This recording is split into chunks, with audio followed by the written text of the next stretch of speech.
Dělej, jeď ty šulibrku, za tohle tě budu lískat nabíječkou od iPhoneu. No tak se neposer, tenhle vlak jsem vyrobil z hadru mé manželky. Ty harante, kvůli tobě teď nosím 3 týdny starý oblečení a celou dobu jsem si myslela, že to oblečení schnilo v pračce, protože jsem na něj zapomněla.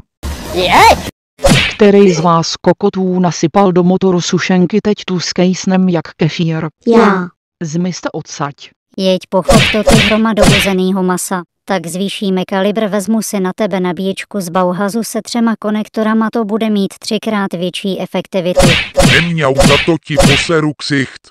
Nestěžuj si, nebo si osmahnu tvůj rypák na motoru. Haha, na tom šrotu nedojedeš ani na benzínku. Tak teď vám ukážu, jak funguje ústecký režim mýho vlaku, to znamená, že vám můj vlak vykrade benzín z vašeho vlaku. Takový sračky plácá každej uplakánek, ty vývare. Tak mačkej ty smradlavá mrtvolo. Tak a 1 a 2 a 3 hotovo.